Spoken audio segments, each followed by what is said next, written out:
Strickland, a member of the Lumbee Tribe of North Carolina, and I also am the ANA Director for the Division of Program Operations, and as well as the Panel Review Director. So thank you for joining us today for the kickoff session and training for ANA's grant competition for the Native Youth Initiative for Leadership, Empowerment, and Development. We're so excited this day has finally come. Today's presenters will be myself, and I'll be joined with a couple of other members of the ANA team, Josh Marshall, project consultant for the Division of Policy, as well as Christina Clark, a program specialist with the Division of Program Operations. We will also have, in a few minutes, a special message from our commissioner, Lillian Sparks Robinson. A little bit of information about ANA, the Administration for Native Americans. We are authorized by the Native American Programs Act to provide financial assistance in the form of grants, contracts, and agreements to promote the economic and social self-sufficiency of Native Americans. And it is under NAPA's authority that ANA provides funding for community-based projects and training, as well as technical assistance to our eligible tribes and Native organizations. In providing this funding, ANA is guided by its vision that Native communities are thriving. Today we are going to have, as I mentioned, a special message from our commissioner. We will go over the background and purpose of the ILEAD funding opportunity.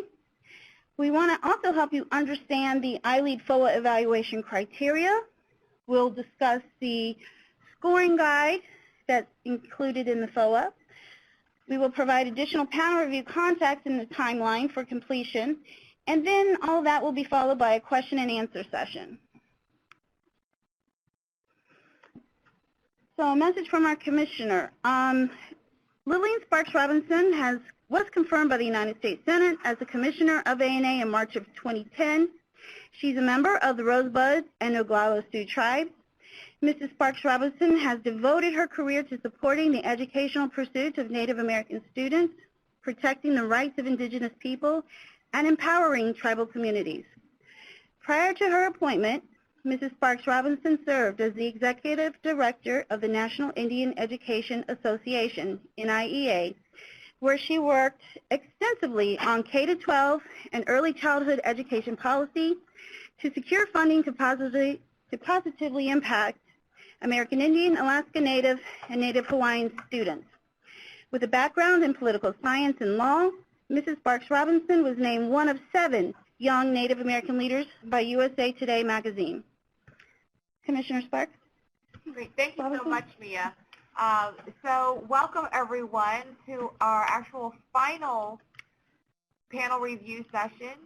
We know we have a lot of first-time reviewers, and we're so excited to have this new competition, which is a demonstration grant that's really going to focus on how we might be able to help strengthen and build resiliency within our Native youth. As Mia mentioned, the White House has been very busy promoting Generation Indigenous activities, and Generation Indigenous is focused on youth ages 14 to 24 and building upon their strengths and how they're able to develop their leadership abilities, as well as how we as a federal government can provide better resources and sources of support to our young Native people so that they can grow up in healthy environments and live the best lives that they set out to do. So with that, we've come up with our Native Youth ILEAD funding opportunity announcement. While we know that many of our youth activities have formerly been under our social and economic development strategies as a social development strategy, we really felt the time has come that we focus specifically on Native youth activities that, again, really relate to their needs and abilities to learn, lead, connect, and be ready for the workforce. And with that, we thought it would be best if the Native youth in those communities were the ones to design the approach to meet a need that they have also identified. And of course, on top of that, we thought it would make the most sense if we also had youth be part of our peer panel review sessions and provide that youth perspective. So that way we're not doing what we're always guilty of doing, which is, telling kids what it is that they best need and how to best meet their how to best meet their goals and objectives that we've designed for them.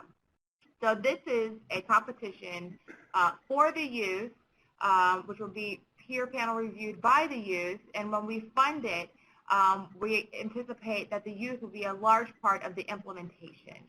And so we are excited about this very first time we're offering this particular funding opportunity announcement.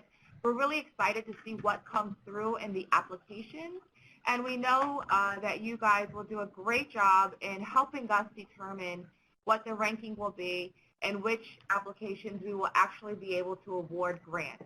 Now, as you know, we wish we could award more than we're able to on any given year, but we also know that there's a lot of hard work, literal blood, sweat, and tears on some of these applications, or they used to be at least when they were hard copies. And we ask that you respectfully look at each one with a very keen and distinguishing eye and give the consideration needed, as we know communities have put a lot of time and effort into submitting this for our review. So again, thank you, and I look forward to seeing your summary comments and to seeing the ranking list. Thank you, Commissioner. At this time, I'm going to turn things over to Josh Marshall. Hello, thank you, Mia. Yes, my name is Joshua Marshall, and I work in the Division of Policy here at ANA, and I'm going to kind of build upon the remarks the Commissioner made about Generation Indigenous and ILEAD and give you a little bit more of a background for this, our newest and last funding opportunity of the year. So a little background, and some of you may be familiar with this, but Generation Indigenous was launched in December 2014 by President Obama after he and the First Lady's visit to Standing Rock Reservation in North Dakota. There they met with local youth who shared their struggles and their inspiring personal stories of hope, determination, and resiliency. And this made an impact on the First Family. And so when he returned to D.C., President Obama told his cabinet to find new avenues of opportunity for our Native youth, because if we do, there's no question of the great things they can achieve, not just for their own families, but for their nation and the United States. The Generation Indigenous, or Gen I initiative, focuses on improving the lives of Native youth through new investment and increased engagement. This initiative takes a comprehensive, culturally appropriate approach to ensure all young Native people can reach their full potential. Gen I will help improve the lives of Native youth by promoting a national dialogue and policies and programs to mobilize and cultivate the next generation of Native leaders. Key programs address education, health and nutrition, juvenile justice, housing, and youth engagement. It centers around both youth engagement and strategic and investment policies. On the youth engagement end, it creates a national Native Youth Network. It creates a Gen I Challenge. There was a Cabinet Secretary's Youth Listening Tour where Mr. Obama instructed the secretaries to visit various tribal communities, and it also had the first White House tribal youth gathering that happened here in D.C. last year. On the strategic investment policy front, this includes the FY 2016 President's Budget, which proposed significant investments in Indian country with a focus on Native youth, includes the Department of Education's Native Youth Community Projects, as well as the DOI's effort to reform the Bureau of Indian Education. You can learn more about these and other activities by visiting the White House and the Center for Native American Youth webpages. Here at ANA, we have been active and involved in Generation Indigenous activities, including this FOABA, as well as attending meetings and conferences and hosting a series of youth gatherings throughout the United States earlier this year. As you can see, there are some pictures from some of our events in Anchorage and Albuquerque and Green Bay. We also went to Seattle, Denver, and another one. It was as important as the other ones. We held these events in conjunction with our partners at USDA, the White House, and Nike. In addition to creating the Native Youth ILEAD, another Generation Indigenous activity we did was developing and releasing the Native Language Coordination Continuation Grants, NLCC, that focus on Native language revitalization efforts. So what is ILEAD? ILEAD is one of two cooperative agreements ANA has this year, and these are including NLCC, and these are our first two cooperative agreements in ANA history. The purpose of ILEAD is to support local community projects that foster Native youth resiliency and empower Native youth across 4 broad domains of activities. They are Native youth leading, Native youth connecting, Native youth learning, and Native youth working, and I'll elaborate further on each of these. So the first one is Native youth leading. So these projects that promote Native youth leadership, skills, and development. Simply these could be peer role model development or community builders or policy development, but they're just or expanding on Generation Indigenous activities. But anything that falls in this broad domain of Native youth leading in their communities, at schools, as you can see some even with President Obama.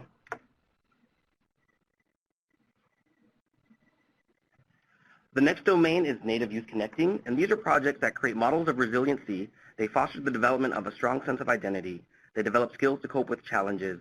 They support Native youth to access internal and external resources to make positive choices. They foster protective factors. They develop parenting resources, and they create safe spaces. And they help youth reconnect with traditional healers. Examples of such projects can include anything from intergenerational engagement to technology and social media, to projects addressing Two-Spirit and LGBT populations, or to addressing historical trauma. There's also Native Youth Learning. These are projects that foster and promote Native youth engagement in school and learning and investments in their success. This could be influencing school successes, or even issues of living in 2 worlds, both a traditional and a modern urban environment. And finally, we have Native Youth Working. These are projects that support Native youth to develop positive work habits, support working effectively in groups, and encourage youth to engage in public service roles. This could be workforce participation, business development, or even training the next generation of researchers. So I'm going to turn this over to my colleague, Christina Clark, who will talk a little bit more about the specifics of the evaluation criteria of ILEAD. Great. Thanks, Josh. Okay, so now I'm going to talk about the evaluation criterion, and just as a note, the evaluation criterion is found in section 5.1 of the FOA.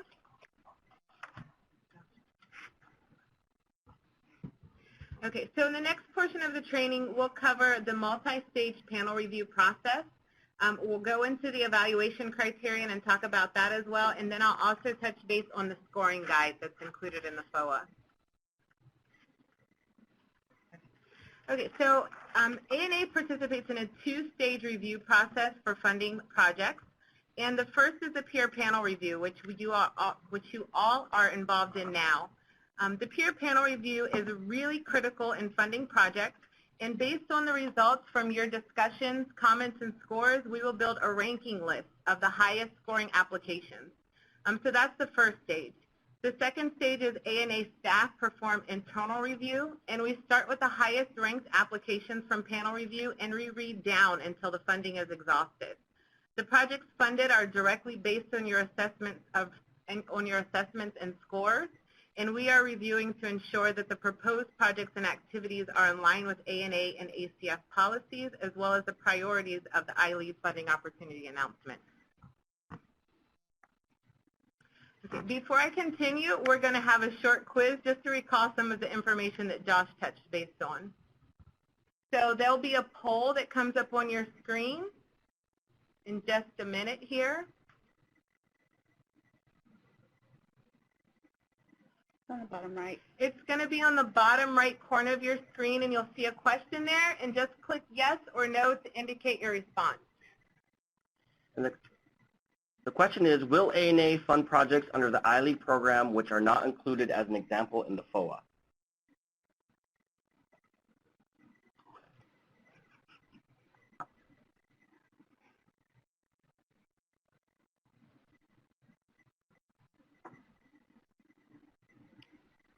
All right, and we see the results coming in. We've got a split here. Like 20 people say yes and 11 say no. Josh, do you want to tell them the answer? So the answer is yes. The examples included in the FOA are just that. They're examples. They're not an exhaustive list of what we will fund. Again, as long as your project touches on one of those or all of those 4 domains, it will be fundable. That's what we're looking for. All right, great. Thanks. Okay, so now we'll continue with the evaluation criterion. Okay.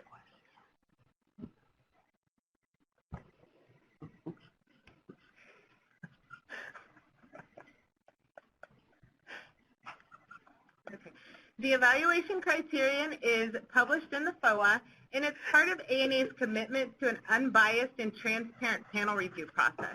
So the evaluation criterion is published so that all applicants and panel reviewers will understand the basis on which applications and application information will be reviewed and scored.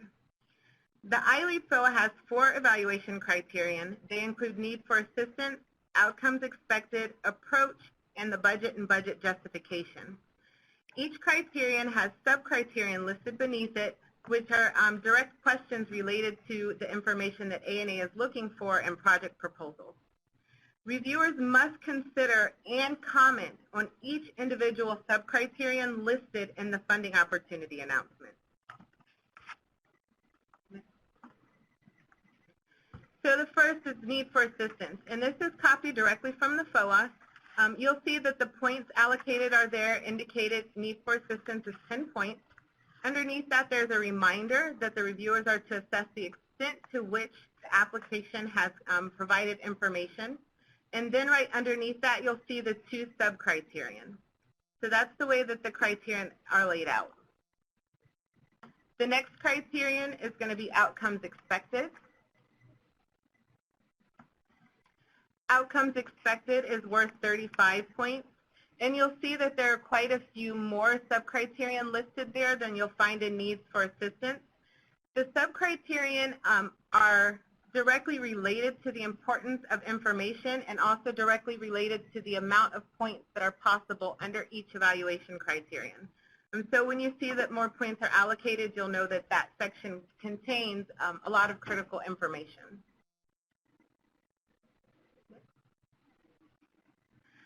As a reminder, under outcomes expected, you're going to be taking a look to ensure that the project includes at least one or more of the 4 broad domains that Josh mentioned that relate to the purpose of the ILEAD FOA. So as part of outcomes, you're assessing, and it only needs to be at least one, whether or not the project directly relates to Native youth leading, working, connecting, or learning.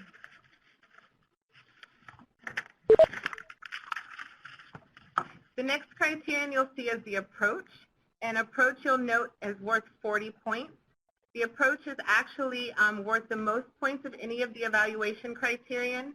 And in relation to that, you'll see that it also has the most number of sub-criterion listed underneath it. So when you're reviewing the applications, make sure that you're paying attention to the sub-criterion and the total point value that's possible.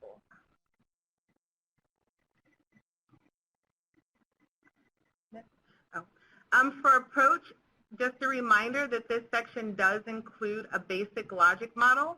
We understand that there are lots of different types of logic models, and we want to remind you that you're not assessing the presentation. It's not about the format, whether or not it's in a chart or a table, but really you're looking at it to ensure that the basic logic model presents the conceptual framework for the proposed project and that explains the linkages among the program elements. The last criterion that's included in the FOA is the budget and the budget justification, and that one is worth 15 points. And you'll see the sub-criterion there as well.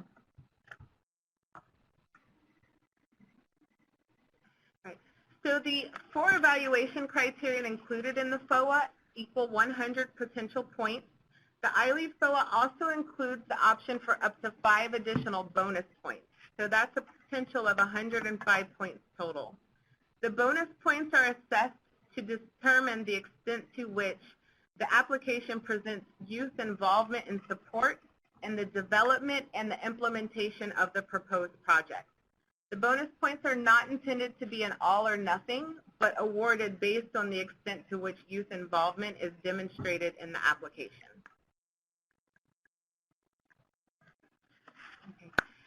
Just a reminder, the maximum amount of points allocated based on the evaluation criterion should respond to the importance of the information that is placed on each criterion as well. Points should be allocated based on the extent to which the application is addressing each sub-criterion and nothing else. So basically, that means that you're not to consult additional information, look things up on the internet, and don't include any assumptions about information that is not actually presented in the application. just the application and the sub-criterion. Now on your screen, you'll see an example of the ILEAD scoring guide, and the scoring guide is included in the FOA right on top of the evaluation criterion. The scoring guide includes each evaluation criterion across the top and categories that correspond to the number of points that would be provided in your score. Along with the range of points at the very end in the last row, you'll see guidance, and that provides information on the relative amount of information that's presented in the application and alignment to the point value that's within the range.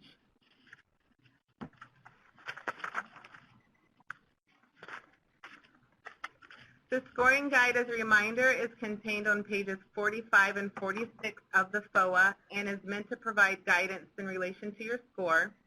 As a reminder, if you are allocating the maximum amount of points within any evaluation criterion, that means that information should demonstrate a high quality of response and address all of the elements in the evaluation criterion with clear detail. The identified strengths that you provide in your comments should be substantial with no weaknesses identified, and that's the relation to full points awarded for any criterion. The other side of that is the expectation for 0 or less than half of the points being awarded under a criterion is that the application would reflect very weak responses or neglect to address elements in the criteria. The identified weaknesses in your comment should be significant, and the overall quality of the responses in the evaluation criterion should be inadequate based on the information in the application with significant flaws in key elements. Within the ARM system, you will first provide your score, and then you'll provide comments. So when you're providing your comments after the score, you should ensure that your comments emphasize your assessment of the strengths and weaknesses and that they directly support the score that you've given for each criterion. All right, and because we know you all love quizzes, we have one more.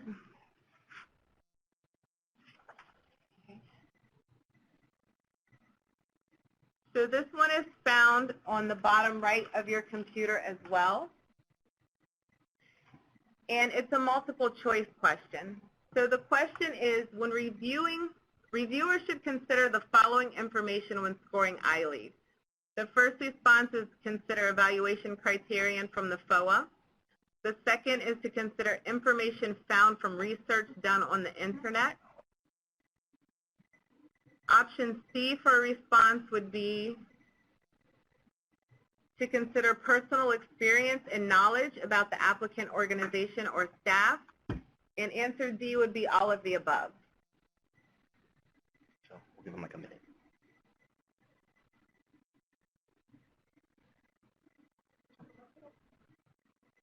Yep, got them.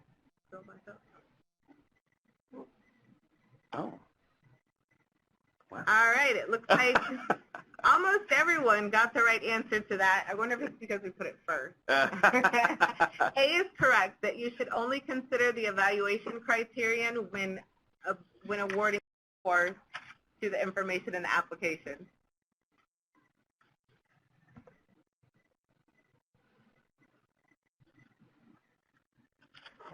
Okay, now I'll turn it back over to Mia, and she's going to go over scheduling as well as some additional housekeeping if matters.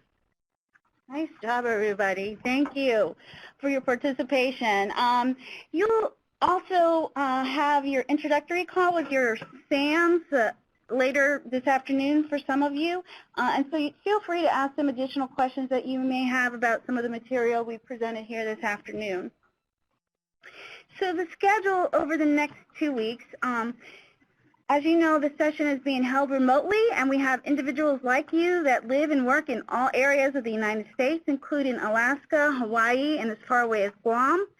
In this particular review session, we've also ensured that we've included Native youth to serve as reviewers for this session, since all of the projects are focused towards benefiting our Native youth. So we figured they were the best, our youth are our best subject matter experts to assist ANA in this process. So over the next 2 weeks, you will read evaluate, analyze, provide written comments of the application's strengths and weaknesses. You will hold panel review discussions about each and every application, and then your chairperson will summarize your comments and submit them to the ANA SAM so that they are finalized. The SAM sends it to our PAM, Camille Loya, who will then approve all the what we call the panel summary report. And every application reviewed in this competition will culminate in a panel summary report. So that's really the purpose of this exercise, is to have each application objectively reviewed by you as reviewers, finalized and summarized by the chair to finalize a PSR. So at the introductory call, you will work out your individual panel schedule, but we're providing this review schedule as sort of we want to begin receiving those draft PSRs by these dates that are presented here. So the first draft PSR will come in on Tuesday, July 19th. Second one each day thereafter. We expect the panel would probably meet over the weekend, and by next Monday or 2 Mondays from now, July the 25th, PSRs 5 and 6 will come in. Then panel at PSR number 7 by that Tuesday, and some panels will have 8 applications to read, and so by next Wednesday Wednesday the 27th rather, we'll be finalizing the remaining PSRs. So as long as we meet these benchmarks for submitting on a timely basis, we'll be able to get through all these applications over the next 2 weeks. But of course, your individual panels will come up with your own reading and paneling schedules. So communications, just so you understand the chain of command and the line of communication, as reviewers, if you have an issue, you should contact your chairperson. They're your direct line of communication. Then the chairperson will contact the SAM if there's issues that need to be discussed by the federal person, the subject area manager, sub-area manager is what the SAM means. Each panel will have one SAM assigned to it, but we have only one PAM for this review session, and that is Camille Loya, and she is the PAM for all 10 panel review sessions. So, but she will be available and reading all the reports to finalize them, and will be accessing the ARM system throughout the next 2 weeks.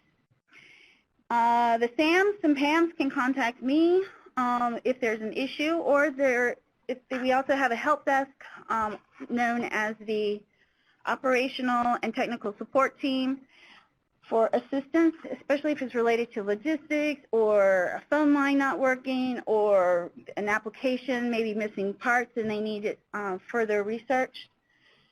But if anyone needs assistance, all participants may contact me directly if you have any concerns or issues that you think will hinder the panel's process. That's when I usually need to intervene.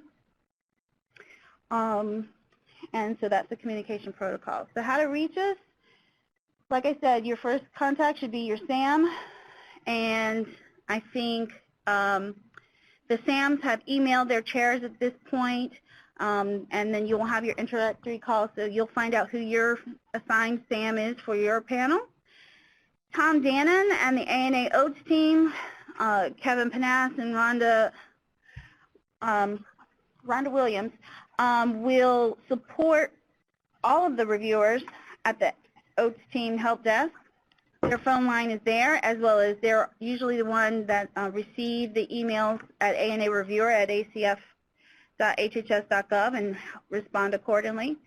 As I mentioned, Camille Loya will be the program area manager for this session. Camille's email is there, and my name is, and email address is there as well for your convenience. So as a panel review director, my goal is to make this the best panel review experience for our reviewers and our chairpersons, our SAMs, and ultimately we want to get the best performance from everyone involved so that our applicants get that objective review which was conducted fairly, without bias or preferences, and that the applicant receives a panel summary report that objectively explains their strengths and weaknesses of the application, and it's based solely on the evaluation criteria of the funding announcement. One more thing I'd like to mention is ask everyone to maintain confidentiality. Do not let anyone see what you're working on or discuss these applications or the organizations that may have submitted them. Your discretion is paramount. So notify us immediately if you feel you have a potential conflict of interest once you've been able to access these applications.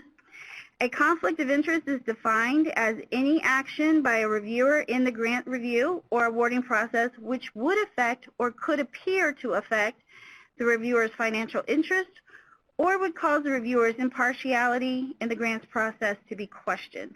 And this includes the relationship of the reviewer, such as the reviewer's spouse, parent, child, or partner, or affiliations with applicant and partner organizations that are involved with the reviewer, their spouse, parent, child, or life partner.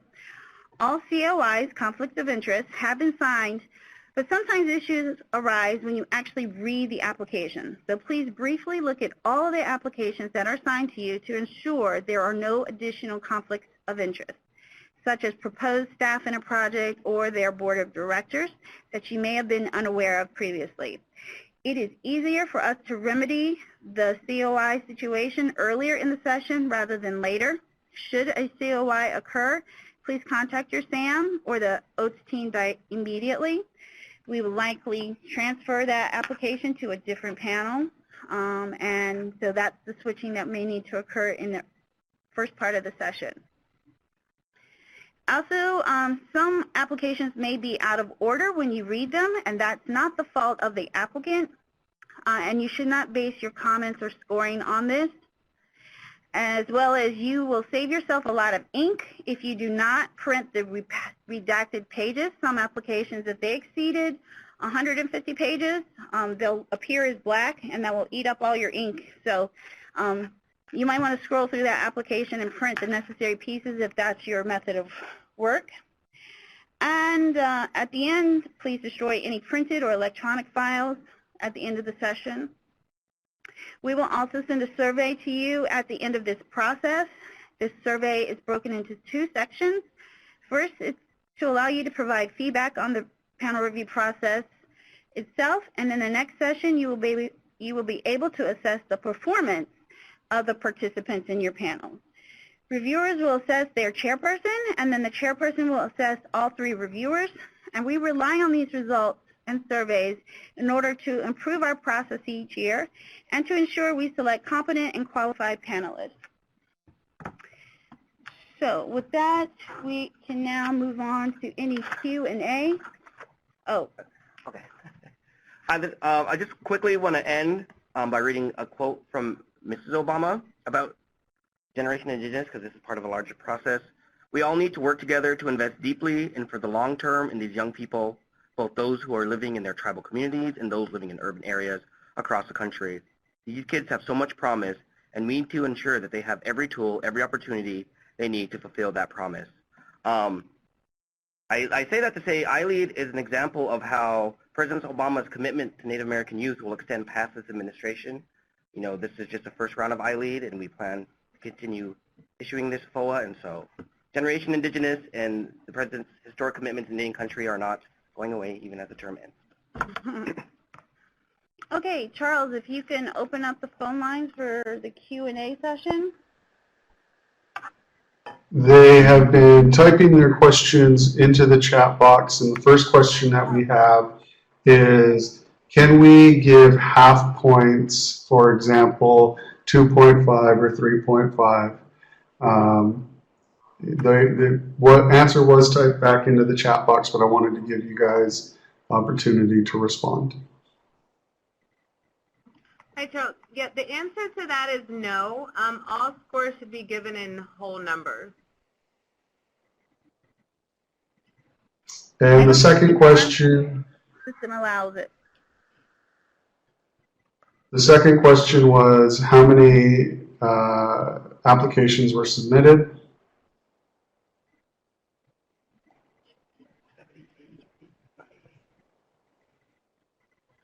Well, There are 10 panels. Each application is reading 7 to 8 applications each. So the math is almost 80. So this is a very highly competitive competition, and we anticipate funding 4 or 5. So the response was definitely overwhelming and tremendous. So there's definitely a need. And so it is paramount for what is going to occur over the next 2 weeks as reviewers and chairpersons to really critically analyze these applications, take to heart the evaluation criteria and how well the applicant responded to that criteria. That is, this FOA is the playing field. They were all given the rules and instructions and had to respond accordingly. So we must be deliberative in our process, be very objective and not emotional when we score to ensure that only the very best applications get that excellent score. Okay, we have another question of, should we refer to the proposal as the applicant or the application when writing our reviews? Thank you. That's a great question. We like to refer to the application. So because that's what we're responding to, is the application. And the next question is, what are the general or average budgets for these projects? I believe the ceiling is $300,000 annually is the federal request. There is non-federal share that the applicant will provide. So their yearly total project budget will exceed $300,000, but the federal amount that we would award is up to $300,000 annually. Can you send the scoring Yeah, rubric to each panel? It's in the funding opportunity announcement. Everyone should download a copy of the funding opportunity announcement and read it and know it and put it under their pillow. On pages 45 and 46. I just want to piggyback on that, and a suggestion that I like to give to panelists is that you print the evaluation criterion. You know, if you don't want to print the whole FOA, the evaluation criterion is about 5 or 6 pages. Print that out and keep it next to you, especially when scoring and doing comments, because you need to make sure that you hit each sub-criterion and provide your analysis on that to your chairperson so they have that information to create the summary. Right. And that's in section 5.1 of the FOA, the evaluation criteria.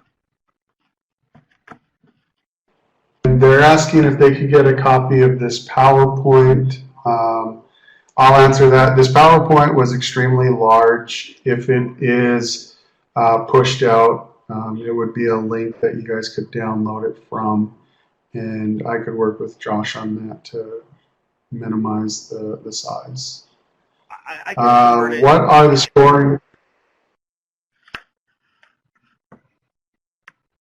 Well, I was just saying I Are the scoring criteria and the logic?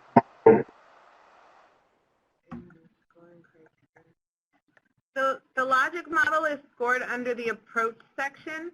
So within the approach, you'll see the sub-criterion there, and one of them does directly speak to the logic model.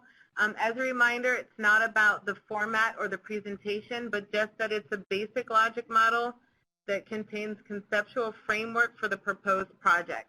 So you want to make sure that you're only assessing it to the extent of what's included in the sub-criterion.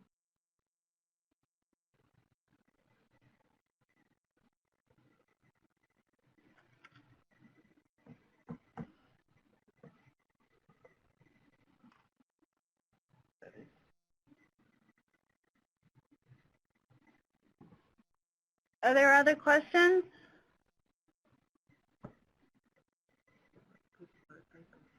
Multiple questions coming in. Match is not 20%. Do we deduct points? No, that is something, it was referenced that ANA does its own internal review. That is something we will look at and adjust if necessary.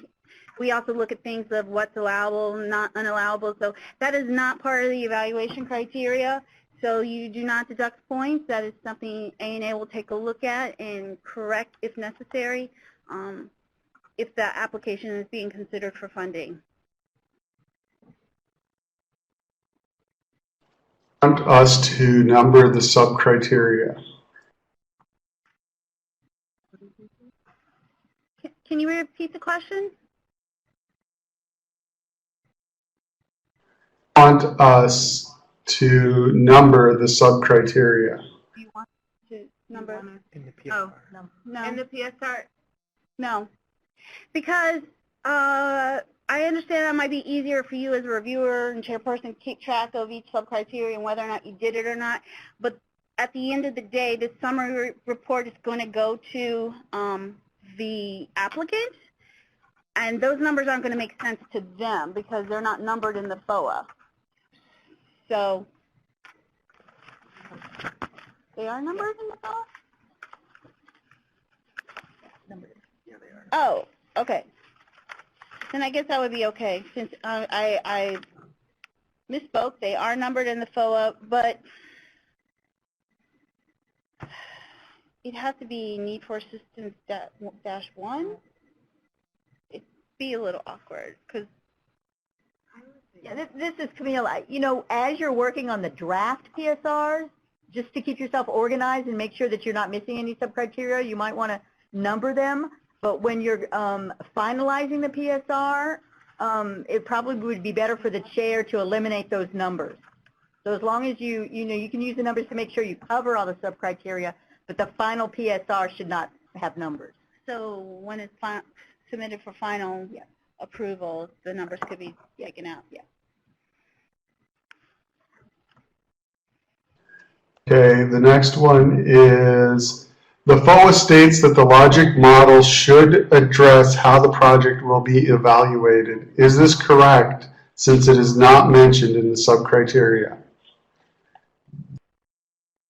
so the FOA contains two separate sections, and one is the description of how the applicant should write the information, and that's in the uniform project description up front in section 4, I believe.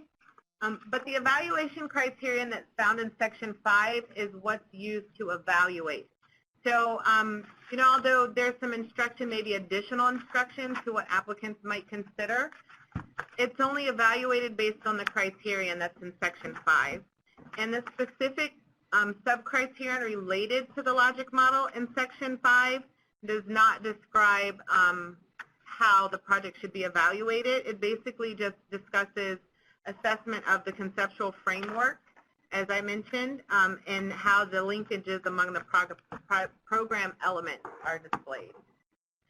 So just make sure that you are looking at the evaluation criterion and the sub-criterion only, and in that section you'll see that it's limited to a basic logic model that you're assessing.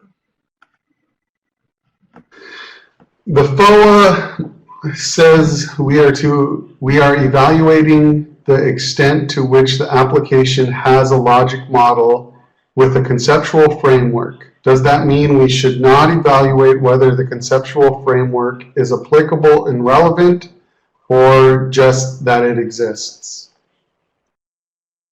No, it goes on to say a conceptual framework for the proposed project, so it's got to be specific to that project, and it continues by saying that explains the linkages among program elements. So it's got to be effective in providing linkages among the separate aspects of, you know, objectives, results and benefits, you know, the framework for the project.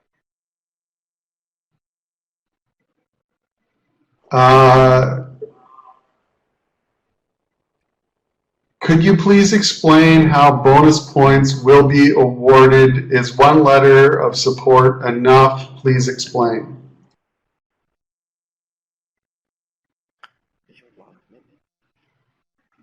So the bonus points are awarded based on the reviewer's assessment of the youth involvement in both the development and the implementation. So that can be done in a support letter, but we're not suggesting that that's the only way that it can be done. We're really asking for the reviewers to consider the demonstration of youth involvement and assess how that is presented in the application when considering those additional 5 points. So it can be more than just letters of support. They Right. could have had language where they said, we met with our youth and we held these many meetings with our youth and they were on our advisory board. So they can, it's really probably woven into the narrative of the project and not just like a document. Okay, I'm going to group two questions together because they both deal with formatting. If they do not include post-award ANA meeting and/or annual ANA meeting travel, do we deduct points? And if the consultants are not in the other budget category, do we deduct points? No. Short answer is no. Again, those are things that we can adjust if an application is being considered for funding at time of our internal review and our negotiation. But that is not really part of the evaluation for the budget. Should points be deducted if resumes exceed 2 pages? No. There's no page limit for resumes. The entire application was giving a page limit of 150 pages. Anything that exceeded the 150 pages was redacted. But that flexibility is given to the applicant to include whatever documentation they need up to 150 pages. However they choose to spend those 150 pages is up to them. Can I add to that? So just a reminder that the scoring shouldn't really be reflected on the format or the way that information is presented, but more based on the quality of information. And with that being said, just a frequently asked question that I get is that if information is proposed about the need for assistance or the staff and it's not where you would normally expect it to be, if it's not in a specific titled section of the application, you're really considering the entire application and all of its information, no matter where it's found and no matter how it's formatted. Really just the quality of the information throughout the entire proposal. Do you recommend writing our comments in a Word doc prior to submitting them in ARM? That is a technique that some reviewers use because be mindful that the ARM system will time out every 30 minutes, I believe. It will give you a 2-minute warning to save your work. So some people do like to write into Word, but there are challenges when you cut and paste from Word into the ARM system. There are some funky characters that may show up in the ARM system. So if you do use Word, it's recommended that you open WordPad, which is a program that takes out formatting, and copy directly from Word into WordPad, and then copy directly from WordPad into ARM, and it'll get rid of any translation that comes up into like a funky character. I think apostrophes come up as pound signs and some odd things like that.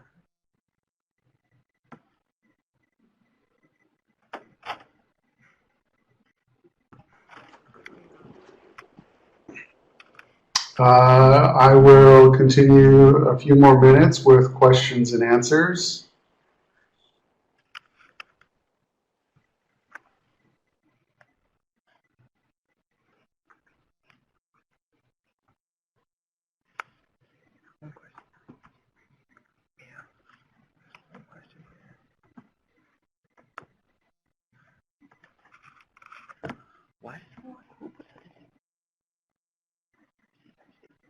So there was one question. Should the needs identified align with the outcomes?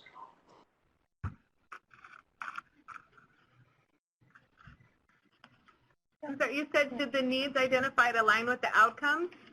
Absolutely. Those are some of the logical linkages and connections that we're hoping would be presented within the application and should be assessed as part of the logic. Can you please explain when 0 points should be used? I'll take that one. I would say if something is absolutely missing, not present, that's a 0 because you don't have information in which to provide a score. That would equate to a 0.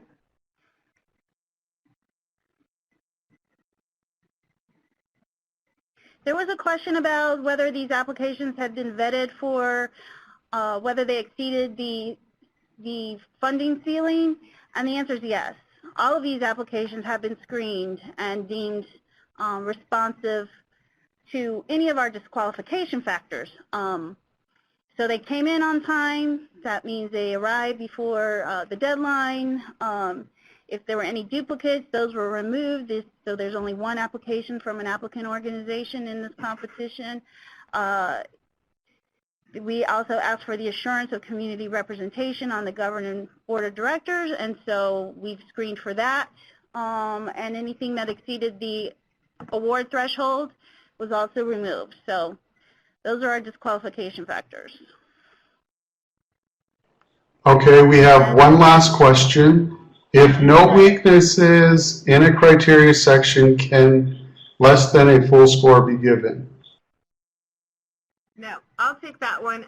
So no, if points are being deducted from a criterion, then there must be a corresponding weakness comment to describe the assessment of why the points were deducted. If there's no weakness comment, then the assumption would be there's no weakness and the full point should be given.